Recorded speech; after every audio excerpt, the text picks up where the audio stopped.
The headlights of Robert Mitchell's pickup truck cut through the darkness of Highway 87 as he made his way home from another long day at the lumber mill.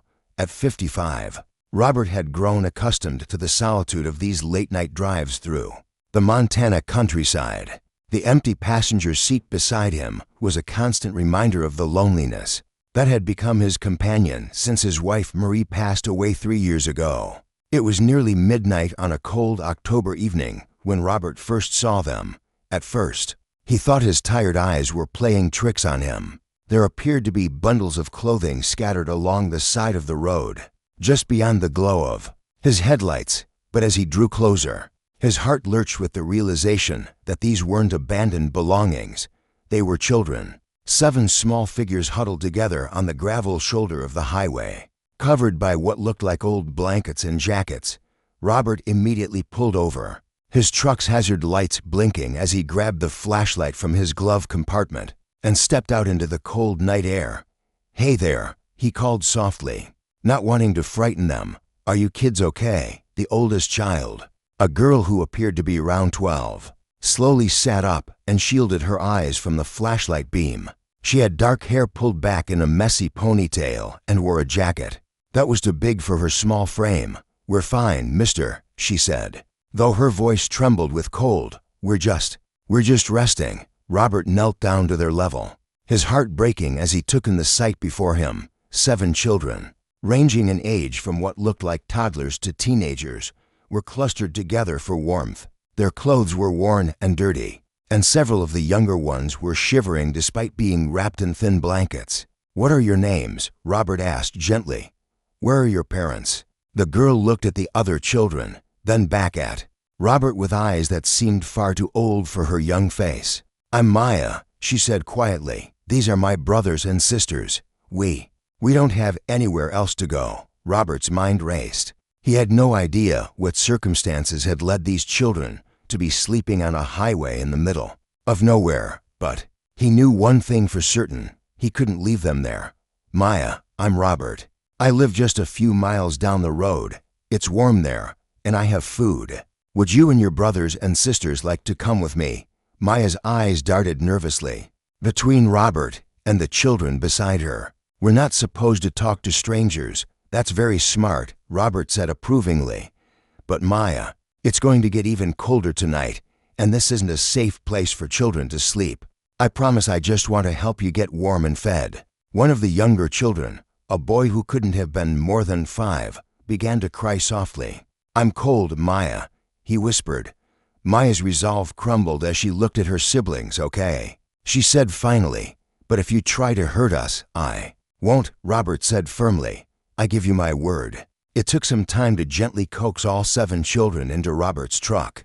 The youngest, a little girl who appeared to be around 3, had fallen asleep and had to be carefully carried. Robert arranged them as comfortably as possible in the cab and truck bed, making sure the smaller ones were wrapped in his work coat and an emergency blanket he kept behind the seat. As they drove toward his farm, Robert learned their names: Maya, the 12-year-old who seemed to be looking after the others; 10-year-old Carlos; 8-year-old twins Emma and Ethan; 6-year-old Sophia; 5-year-old Danny; and 3-year-old Lily, who slept peacefully in Maya's arms.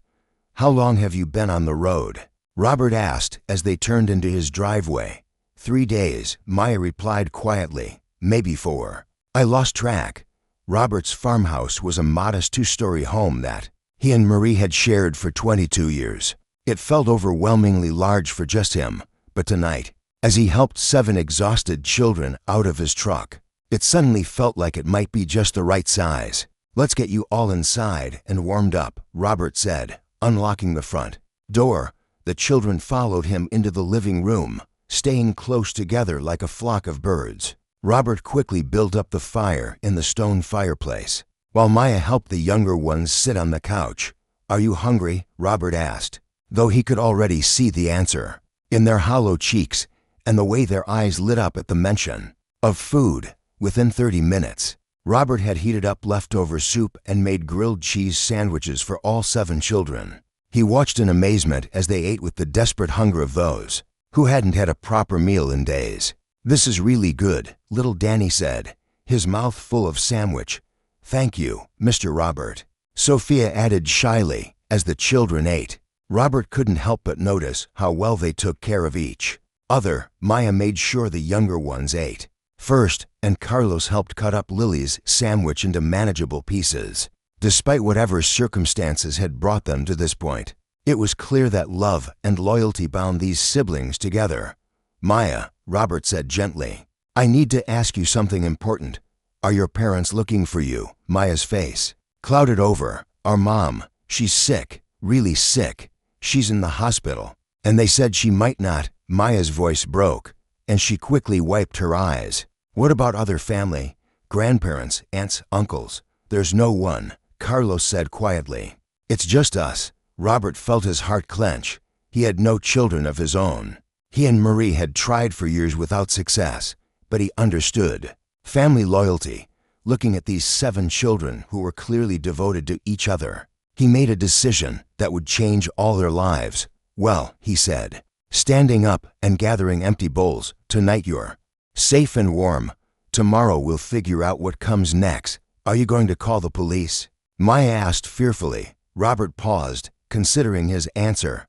"Maya, I think there are people who need to know that you're safe, but I'm not going to do anything without talking to you first.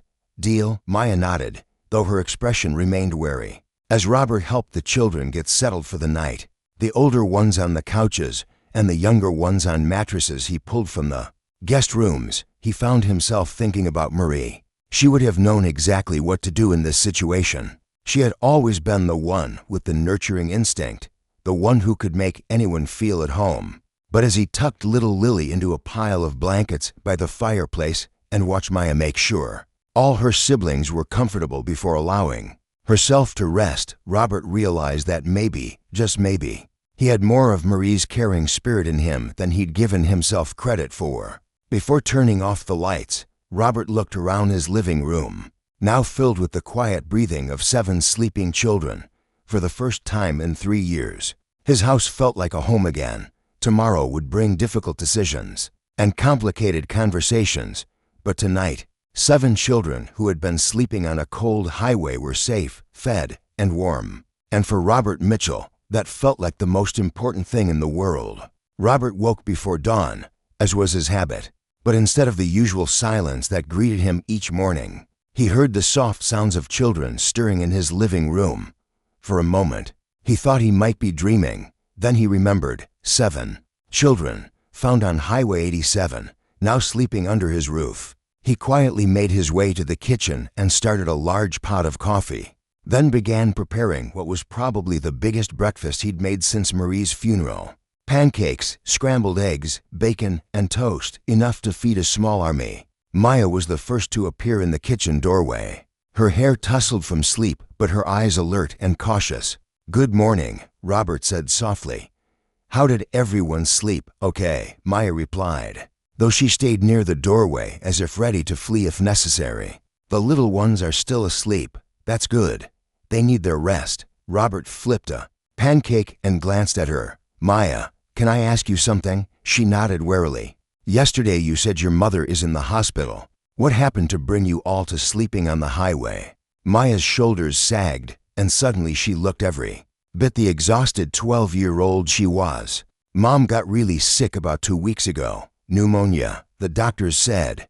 She couldn't breathe right. When they took her to the hospital, Child Services came to take us to different foster homes." Robert turned off the burner and gave Maya his full attention. "Different homes?" "They said there wasn't anywhere that could take all 7 of us together. They wanted to split us up." Maya's voice grew fierce with determination. "But we're a family. We stay together. So we left. You ran away from foster care." Maya nodded, tears forming in her eyes. "I know it was wrong, but I couldn't let them separate us. Danny and Lily, they're so little, and Sophia gets scared without me. We all need each other." Robert felt a deep admiration for this young girl who had taken on the responsibility of protecting her siblings. "That was very brave of you, Maya, but also very dangerous." "I know," she whispered, "but I didn't know what else to do." The sound of small feet running into the kitchen interrupted their conversation. Little Danny appeared, followed by Sophia, and the twins Emma and Ethan. Carlos brought up the rear, carrying a sleepy Lily. "It smells good in here," Danny announced, his earlier wariness forgotten in the face of the delicious breakfast aromas. "Are those pancakes?" Emma asked hopefully. Robert smiled at their enthusiasm. "They are indeed. Why don't you all sit down at the table, and we'll get everyone fed." As the children settled around his dining room table, a table that had been built for family dinners, but had sat mostly empty for 3 years, Robert felt something shift in his chest, the sound of children chattering, asking for more. Syrup, arguing gently over who got the last piece of bacon, filled his house with life in a way he hadn't experienced since Marie was alive. After breakfast, Robert made a difficult but necessary phone call. He contacted the local sheriff's office, explaining that he had found 7 children who appeared to be missing. "From the foster care system, I need to make sure they're safe, and that the right people know where they are," he explained to Maya, who had overheard the conversation. "But I also want to make sure they don't get separated." Sheriff Patricia Williams arrived an hour later. She was a kind woman in her 50s, who had known Robert since he and Marie first moved to the area. "Robert," she said, shaking his hand, "I heard what you did. These are the Morrison children that went missing from foster placement 3 days ago." Morrison, different last name from their mother. Long story. Sheriff Williams looked toward the living room where the children were quietly playing with some old board games Robert had found in his closets. "The state's been looking for them. There are 7 different foster families waiting." 7 different families, Robert's voice rose. "You mean they still want to split them up?" "Robert, finding a family that can take 7 children is nearly impossible. Most foster families are only licensed for 1 or 2 kids." Maya, who had been listening from the doorway, stepped forward. "We won't go," she said firmly. "We'll run away again." Sheriff Williams knelt down to Maya's level. "Honey, I understand. You want to stay with your brothers and sisters, but living on the streets isn't safe. What if something had happened to one of the little ones? Then we need a different solution," Robert said suddenly. Both Maya and Sheriff Williams looked at him in surprise. "What kind of solution?" the sheriff asked. Robert looked around his house, at the empty bedrooms upstairs, at the large kitchen table, at the children who had brought more life into his home in 1 day than he'd felt in 3 years. "What would it take for me to become their foster parent? All of them." Sheriff Williams blinked in surprise. "Robert, that's a huge commitment. 7 children. I have the space. I have stable income, and clearly, they need someone who won't split them up." Maya's eyes went wide. You'd really want to keep us, all of us?" Robert knelt down so he was at her eye level.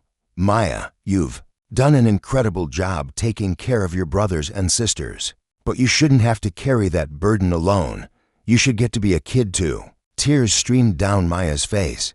"You really mean it. I really mean it." The next few hours involved numerous phone calls between Sheriff Williams, the Department of Family Services, and Robert's lawyer. The bureaucratic wheels turned slowly, but by evening, a preliminary agreement had been reached. "It's temporary for now," explained Jennifer Chen, the social worker who had driven out from the county seat.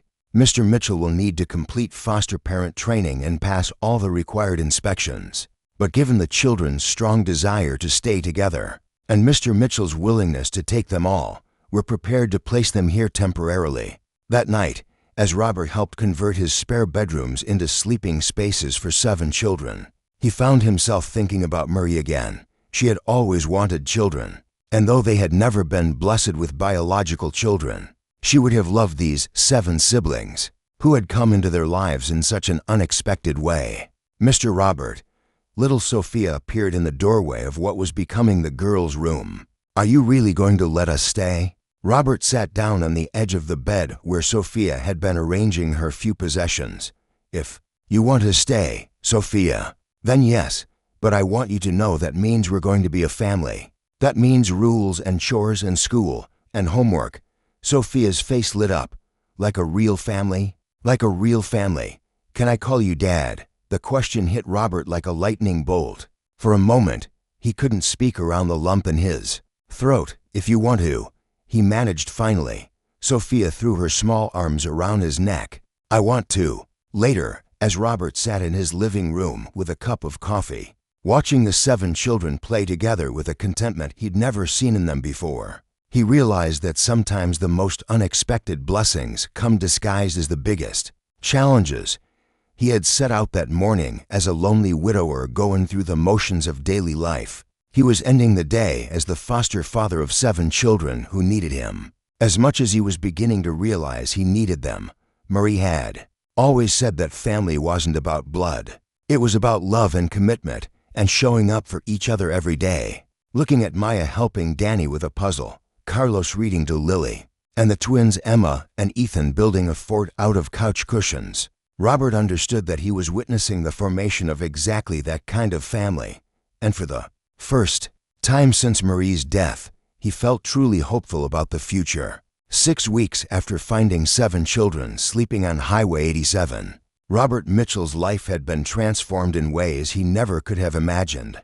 The house that had felt too big and too quiet now resonated with the sounds of daily life. Alarm clocks going off at different times, breakfast conversations, backpacks being packed, and the controlled chaos of getting 7 children ready for school each morning. Dad, I can't find my math homework, called Emma from upstairs. Check your backpack, Robert called back while simultaneously helping Danny tie his shoes and making sure Lily had her lunch box. It's not there. Then check the kitchen table. Found it. Maya appeared at the bottom of the stairs, her own backpack slung over her shoulder and Lily's hand firmly in hers. Over the past month and a half, Maya had gradually begun to relax her hyper-vigilant protection of her siblings, but she still made sure everyone was accounted for each morning. Everyone ready? Robert asked, grabbing his keys. Carlos is still brushing his teeth, Sophia reported.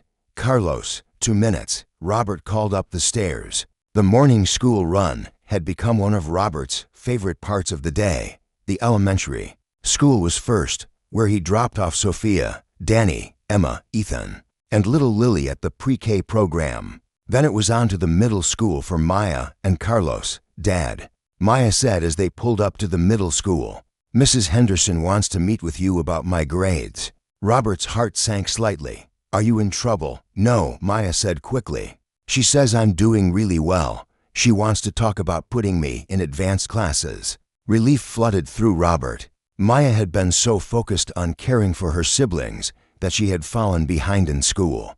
But with the security of a stable home, her natural intelligence was beginning to shine through. I'm proud of you, Maya, Robert said as she gathered her. Thanks, Dad. She paused before getting out of the truck. Dad, I know I don't say it enough, but thank you for everything, for not splitting us up, Maya. You don't need to thank me. You're my daughter now. All of you are my children. This is what families do. Maya smiled and hurried toward the school building, where Carlos was waiting for her by the entrance. As Robert drove to work at the lumber mill, he reflected on how much his life had changed. The foster parent classes had been intensive, and there had been moments when he wondered if he was in over his head.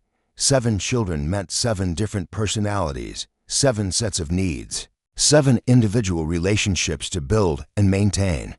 But it also meant 7 sources of joy, 7 reasons to laugh, 7 hugs at the end of each day. The children were thriving in ways that amazed everyone involved in their case.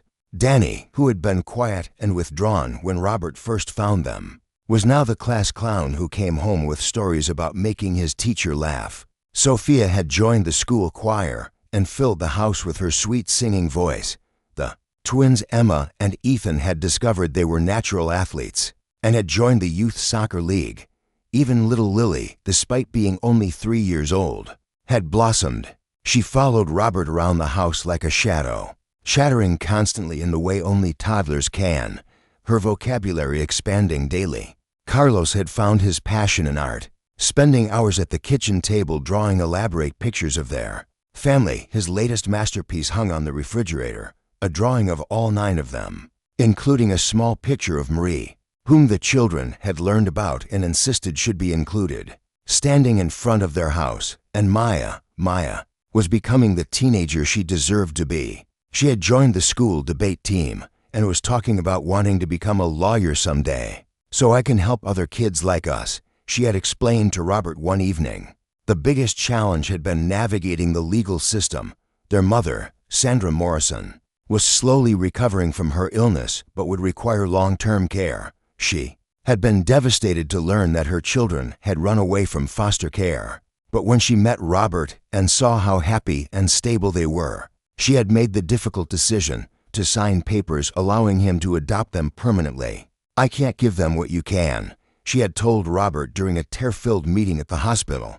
"I love them more than life itself, but I want them to have the security and opportunities that I can't provide." The adoption process was moving forward, though slowly. In the meantime, Robert had enrolled in parenting classes, transformed his house to accommodate 7 children, and learned to navigate everything from parent-teacher conferences to childhood illnesses to teenage attitudes. One evening in late November, as Robert was helping with homework around the kitchen table, Maya looked up from her history textbook.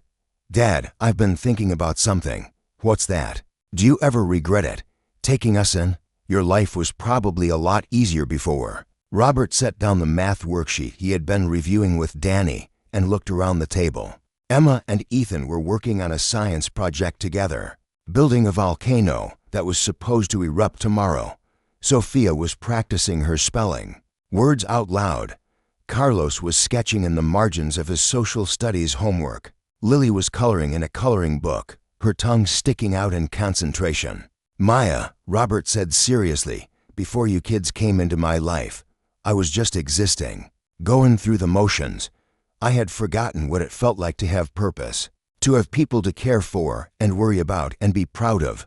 He gestured around the table. "This chaos, this noise, this constant juggling of 7 different schedules and needs and personalities, it's the best thing that ever happened to me, even when we're driving you crazy." Carlos asked with a grin.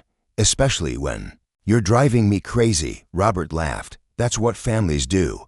We drive each other crazy, but we love each other anyway." "Speaking of driving each other crazy," Emma said with exaggerated seriousness, "Ethan used all the green paint for our volcano. Did too. There's more paint in the garage," Robert said quickly, averting the sibling argument he could see brewing. "But first, finish your homework." Later that evening, after baths were given, teeth were brushed, and 7 children were tucked into their beds, Robert sat in his living room with a cup of coffee and looked at the family photos that now covered his mantelpiece, pictures of soccer games, school plays, birthday parties, and everyday moments that captured the joy and chaos of their new life together. There was one photo in particular that he treasured. It had been taken by their social worker during one of her monthly visits. All 7 children were piled onto Robert on the couch, laughing at something on TV. Maya had her head on his shoulder, the twins were sprawled across his lap, and little Lily was perched on the arm of the chair, her small hand resting protectively on Robert's head. In the photo, Robert looked overwhelmed but deeply happy. He looked like a man who had found his purpose. His phone rang, interrupting his thoughts. It was Jennifer Chen, their social worker. "Robert, I have good news. The judge has approved the adoption. All 7 children will officially become Mitchells in 2 weeks." Robert felt tears of joy spring to his eyes. "Really, it's official. It's official. Congratulations, Dad." After hanging up the phone, Robert walked upstairs to check on his children one more time. Before bed, in the girls' room, Maya was reading quietly while Sophia and Emma slept peacefully. In the boys' room, Carlos was sketching by lamplight while Danny and Ethan snored softly. In the smallest bedroom, little Lily was fast asleep, clutching the stuffed bear Robert had bought her on their first shopping trip together. Standing in the hallway of his house, listening to the peaceful sounds of 7 children sleeping safely under his roof, Robert thought about the night he had found them huddled together on Highway 87. They had all been lost that night. The children had been without shelter or security, and he had been without purpose or family. But sometimes, Robert reflected, the most beautiful things grow from the most unexpected places. Sometimes 7 children sleeping on a road aren't just waiting to be rescued. They're waiting to do some rescuing of their own. Into weeks, they would officially become the Mitchell family. But in every way that mattered, they had been a family from the moment Robert had stopped his truck on that cold October night and decided that no child should have to sleep on the highway. The courthouse in Great Falls, Montana had never seen anything quite like the Mitchell family adoption ceremony. 7 children, ages 3 to 13, stood before Judge Margaret Sullivan in their best clothes, flanked by Robert Mitchell, who was beaming with pride and nervousness in equal measure. "This is quite an unusual case," Judge Sullivan began, with a warm smile. "It's not often that we see a single adoption involving 7 siblings, especially with such a positive outcome." Robert looked down the line at his children, because that's what they were now. Officially and forever, Maya stood tall and proud in the new dress they had picked out for the occasion. Carlos fidgeted with his tie but couldn't stop grinning. The twins Emma and Ethan were holding hands, still somewhat overwhelmed by the formality of the proceedings. Sophia was practically bouncing with excitement. Denny kept whispering, "Are we really going to be Mitchells?" And little Lily, now 4 years old, was more interested in the colorful mural on the courthouse wall than the legal proceedings. That would change her life forever. "Mr. Mitchell," Judge Sullivan continued, "you took on an extraordinary responsibility when you opened your home to these 7 children. How do you feel about making this commitment permanent?" Robert cleared his throat, trying to find words adequate for the magnitude of the moment. "Your Honor, when I found these children that night on Highway 87, I thought I was just helping them get through one cold night. I had no idea that they would end up being the ones helping me." He looked at each of his children in turn. "These kids taught me that a family isn't about being perfect or having all the answers. It's about showing up for each other every single day. They taught me that love multiplies rather than divides. And they taught me that sometimes the most beautiful families are the ones that are created by choice rather than chance." Judge Sullivan nodded approvingly. "Maya, as the oldest, would you like to say anything about this adoption?" Maya stepped forward slightly, her voice clear and strong. "Your Honor, Mr. Mitchell, Dad, he saved our lives, not just by picking us up off the road, but by keeping us together. He could have let them split us up into different homes, but he didn't. He saw that we were a family, and he made sure we stayed a family." She turned to look at Robert, tears shining in her eyes. "And then he became part of our family too. He learned how to braid Sophia's hair, and how to help Emma with her math homework, and how to calm Danny down when he has nightmares. He's been to every soccer game and every school play and every parent-teacher conference. He's not just our dad on paper. He's our dad in every way that matters." There wasn't a dry eye in the courtroom. "Very well then," Judge Sullivan said, her own voice slightly thick with emotion. "By the power vested in me by the state of Montana, I hereby grant this adoption petition. Robert Mitchell, you are now the legal father of Maya, Carlos, Emma, Ethan, Sophia, Danny, and Lily Morrison, who shall henceforth be known as the Mitchell children." The gavel came down with a decisive bang, and suddenly the formal courtroom erupted into cheers and tears and hugs. Robert found himself surrounded by 7 children, all trying to hug him at once, their excited voices overlapping. "We're really Mitchells now, Dad. We're officially your kids. Can we have cake to celebrate? Are we going to Disney World now?" This last question from Danny, who had somehow gotten the idea that adoptions always ended with trips to Disney World. Robert laughed through his tears, trying to hug all 7 children simultaneously. "Yes, we're officially a family.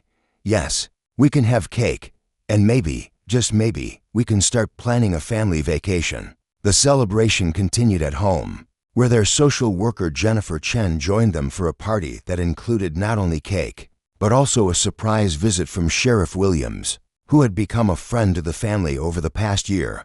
"I have to admit," Sheriff Williams said to Robert as they watched the children play in the backyard, "when you first said you wanted to foster all 7 of them, I thought you might be crazy. Some days I think I might be crazy too," Robert admitted with a laugh.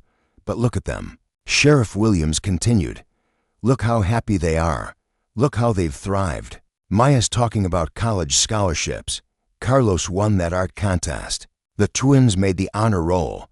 Even little Lily is ahead of her developmental milestones.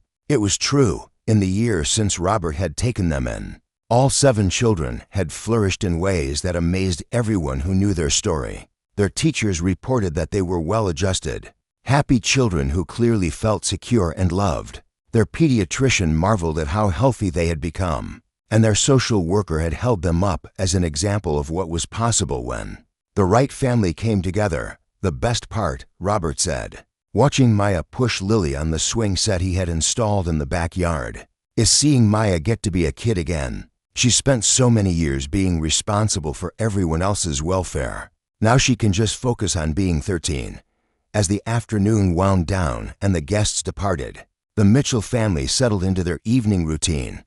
Homework was spread. Across the kitchen table, dinner was prepared with multiple hands helping, and the usual controlled chaos of bedtime began.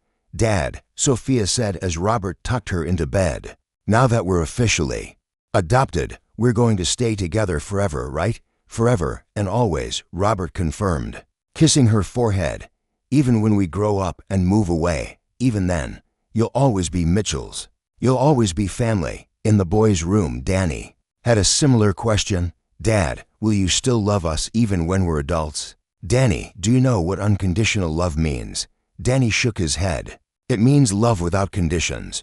No matter what you do, no matter how old you get, no matter where you go in life, I will always love you. That's what being family means." Later, as Robert made his final check on all 7 children, he found Maya still awake, reading by lamplight. "Can't sleep?" he asked softly. "Just thinking," Maya replied, setting down her book. "About what?" Maya was quiet for a moment, gathering her thoughts. "Do you remember that night you found us? On the highway? I remember every detail. I was so scared that night. Not just about being cold or hungry, but about what would happen to us. I was terrified that we'd be split up and I'd never see my brothers and sisters again." Robert sat on the edge of her bed. That must have been a terrible burden for a 12-year-old to carry. "It was. But you know what I think about now when I remember that night?" "What?"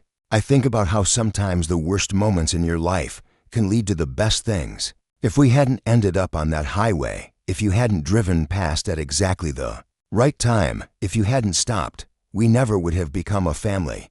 The real kind of family, where everyone is safe and loved and gets to just be themselves." Robert felt tears prick his eyes. "Maya, you're very wise for 13 years old. I learned from the best dad in the world," she said with a smile. As Robert finally settled into his own bed that night, he thought about the journey that had brought them all to this point. A year ago, he had been a lonely widower going through the motions of life. Tonight, he was the proud father of 7 incredible children who had taught him that families come in all shapes and sizes, and that love really does multiply when it's shared. Outside his bedroom window, he could hear the peaceful sounds of the Montana countryside. But inside his house, he could hear something even more beautiful, the quiet breathing of 7 children, sleeping safely in their own beds, in their own home, as permanent members of the Mitchell family.